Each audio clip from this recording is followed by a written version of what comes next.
But He was the one who suffered for me. Amen. I should have hung on the cross in disgrace. But Jesus, God's Son, took my place. Ako dapat ang ipapako. Tayo dapat ang nalatiguhin, turaan, singahan, sampalin, sipain. Yet the Lord took my place. Amen? Mga mahal ko, mga kapatid, salamat sa inyong mga suporta sa gawain natin. Papaasensuhin tayo ng Diyos dahil napakaganda ng lugar na ito, pero hindi na po tayo kaasya at sobrang ingay.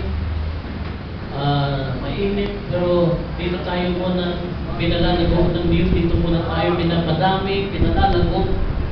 This place has a sentimental value already for my life. Grabe ang lugar na ito. Nang pumunta tayo dito, hindi pa masyado magaganda ang kalsada, mga inaayos pa lamang, hindi pa tapos. 4 years na tayo sa Opos dito. At thank you so much, members. Kanina pong umaga, I think my son preached about, anong title? Huwag kang lilingon. Nagbulbul pa siya ng asin dito. Kaya pala ngayon ng umaga nagpapabili ng asin. Galing. Alam po ninyo mga mahal ko mga kapatid, ang ating topic sa buwan na ito ay deciding with purpose. Deciding with purpose. Ang akin ho ba pagpapastol, may purpose ba ito? You are the light. You are the result. Grabe, nakwentuhan ko yung pastor kanina kasi nakita ko yung miyembro doon. 3 years ng miyembro. Nandoon. Kwento ko kay pastor, hindi pala sayang yung pagtatanim namin ng simbahan sa Samar. Meron doon, professor na. Sa Tracy Martires doon, sa Imus Cavite pala. At nandun sa kanya 3 years na. My life is not wasted. Serving the Lord is not a waste. Your life is not wasted. Your labor is not in vain, my brothers and sisters. Members, ang ating home pagbibigay is not in vain. Makita ko nga lang yung mga lagas dito na kumantay. Kasi yun ako eh.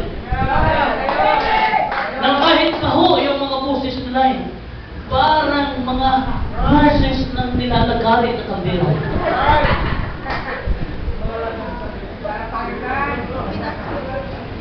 Ay, makita ko sila na kumakanta, na dati ang alam na ng kanta, yung kanta ng mundo, blessing na yun sa akin eh. Ano, Chito, tayo ka Chito. Ayan. Alito. Tayo ka naman. Alam nyo, hindi babalik yan kung hindi nataniman yan eh. Dati ho, pinamasahihan ko yan. Di ba, nagre-raise ako ng pumasahe? Tinigil ko na yun eh. Pag meron akong pinapasahihan ngayon, ako na lang ang nagsasacrifice. Pinasahihan ko yun. Nung nandito, hindi naman nakikinig kung ano-ano ang iniisip. Di umuwi siya na Samar. Umuwi siya. Pamasahin niya ang pag-uwi. Pamasahin niya yung pinasahin niya doon. Bumalik dito, nagtrabaho sa Bulacan. Sumimba ng linggo. Kinaunsulit ko, masaya ka ba sa trabaho?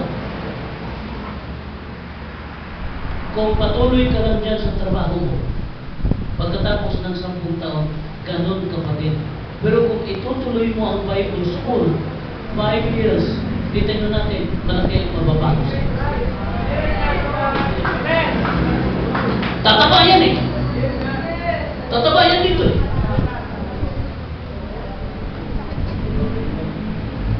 Itong mga preachers na to, mag-ingat kayo mga dalaga eh. Ang iba dyan, mga lumoy.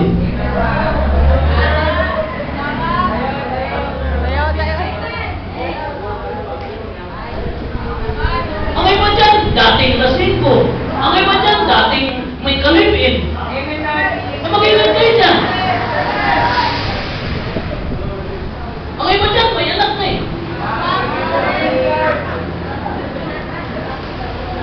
Pero pastor, may pag-asa ba? Yes po, may pag-asa tayo kay Jesus Christ. Makinig lang po tayo, may pag-asa tayo kay Jesus Christ. My purpose, my brothers and sisters, your life in the Society Bible Baptist Church has a purpose. May purpose po. Mas mahal po, mas magastos po. Yung iba ho ayaw magbigay ng 30%, so hindi matututo.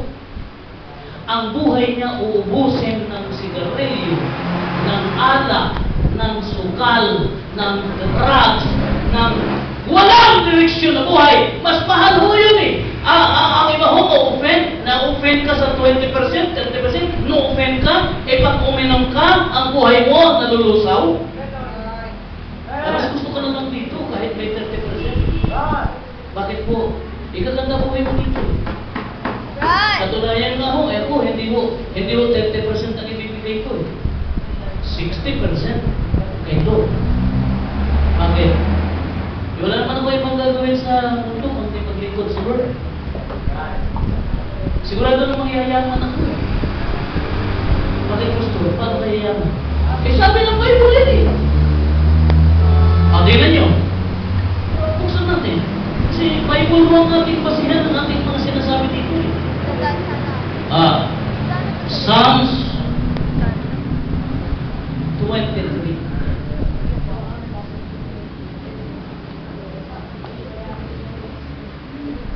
Psalms 23.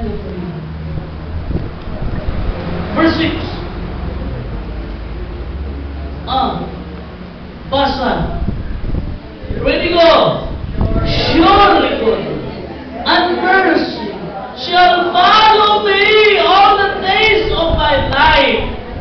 And I will dwell in the house of the Lord forever. Maliwanag na nasusulat sa Biblia na may mangyayari na maganda sa ating buhay. Sabi niya, surely goodness, and mercy shall follow me. Correct. Amen. Ako susundan ako ng goodness. Ano ba yung mga goodness? Mamahaling cellphone, mamahaling laptop, magandang bahay, magandang sasakyan, magandang pagkain. Para sa iyo yan, surely goodness and mercy, ay hindi lang goodness, may mercy pa. Amen! Sino ba liba? Diyos? Is God a liar? No! Kaya ang iba sa inyo, sigurado na yan, kung tunay ka sa Diyos, tunay ka na nabubuhay para sa Diyos, surely goodness and mercy shall follow you. Amen? Ito, pag magbigay ng tama, Pastor, mayroon din bang mangyayari pag nagbigay ako ng tama? Proverbs 3. Alam niyo, ang Biblia, ito ang authority natin. Kaya mayroon tayong sasandalan eh. Mayroon tayong buhay dito na maganda eh. Tignan nyo. Proverbs 3. Ito. Verse 7. Verse 7. Be not wise in thine own eyes. Huwag ka kasi magtiwala sa sarili mo. Be not wise in thine own eyes. Sabi niya, fear the Lord. Alam niyo ba ang ibig sabihin ng fear the Lord? Submission to the plan of God. Yun po ang ibig sabihin ng fear the Lord. Submission to the will of God. Pagpapasakop sa kalooban ng Diyos. Ito pa. Sabi niya, fear the Lord and depart from evil. Verse 8. Anong nangyari pag ginawa mo yan? It shall be health o magiging healthy pa to thy navel, marrow to thy bones. Yung bones natin na pinagagalingan ng dugo natin, mga factory ng blood, ayan ay magiging healthy. Walang uupak sa iyo na leukemia, walang uupak sa iyo na cancer, dahil pag ikaw ay healthy, walang sakit na darating sa iyo. Pero yung pagsunod sa Diyos, be not wise in thine own eyes. been at twice in thine own eyes, it will become health to thy neighbor. Magiging healthy ka. That's why, no wonder why, pag sumusunod ka kay Lord, maayos ang katawan mo. Ito, verse 9. Honor the Lord with the substance, and with the first fruits of all thy increase. Verse 10. But then, so shall thy barns be filled with plenty. Grabe, ano? Bago kanya punuin, mag-o-offering ka muna. Kaya pala, hindi tayo pinupuno, hindi naman tayo nagbibigay talaga ng tunay. Kung magbibigay tayo, may reklamo eh. Sabi niya, honor the Lord with thy substance, and then sabi niya, so shall thy barns be filled. Bago niya punuin yan, kailangan mo na may makuha sa'yo.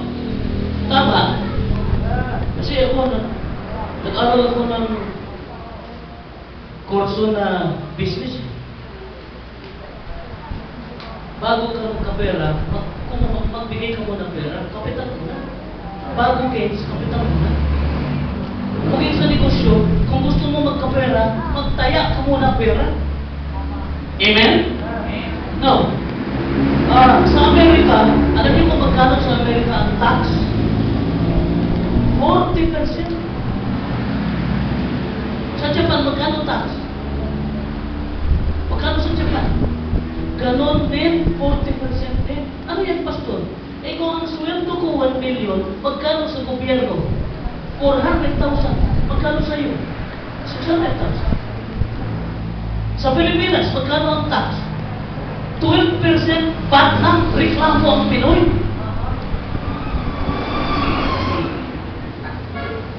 Sa gobyerno, tax. Kay Lord, tithes. Oo.